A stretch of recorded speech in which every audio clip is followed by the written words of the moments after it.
নমস্কার, আমি ঋতু। চন্ডাল বুকসে সকল বইপ্রেমীদের আবারও স্বাগত। আজ ফের একটি কবিতার বইয়ের খবর নিয়ে এসেছি। বইটির নাম রাজেশ্বরী তুমি, লিখেছেন অমিত কুমার দে। কবিতার দুনিয়ায় অমিত কুমার দে পরিচিত নাম। চিকরাশি পত্রিকার সম্পাদকও তিনি।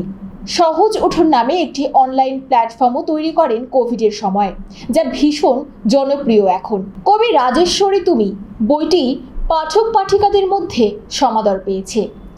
এখন বইটি থেকে দুটি কবিতা পাঠ করে শোনাই আপনাদের। আমি যে ফিরছি। ধানের চারায় চারায় লেখা আছে সকাল। আমি ফিরছি রাজেশ্বরী।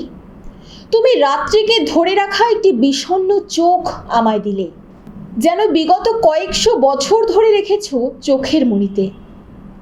আমি তোমার চোখ রেখে দিলাম শ্রাবণ আকাশে। আকাশটা তখনই তুমি হয়ে উঠল। সব ধান চারা পেল তোমার জল, সব নদী নালা পেল তোমার বর্ষণ। আমি ট্রেনের জানালায় চোখ মেলে তোমার দৃষ্টি দেখছিলাম। সব জল সবাইকে দিয়ে আমার জন্য কতটুকু রইলে। আমি যে ফিরছি রাজেশ্বরী। আরও একটি কবিতা আপনাদের শোনাই। আমরাও পাখি হব। একদিন সব পাখিদের নিমন্ত্রণ করব রাজেশ্বরী।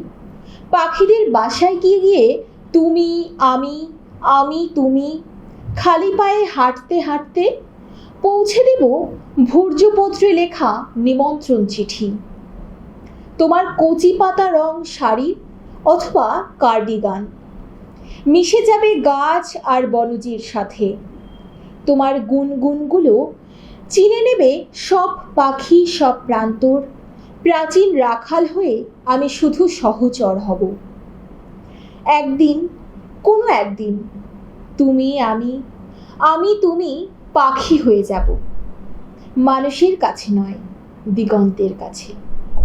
অসংখ্য নদীর পাশে অফুরান গাছে পাখিদের ঠোঁট আর পালকের টানে আমরাও পাখি হয়ে যাই।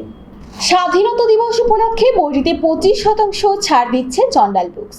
সংগ্রহ করতে যোগাযোগ করুন চার্চ রোডের চন্ডাল বুকসে। আজ এই পর্যন্তই। আবার ফিরবো নতুন কোনো বইয়ের খবর নিয়ে।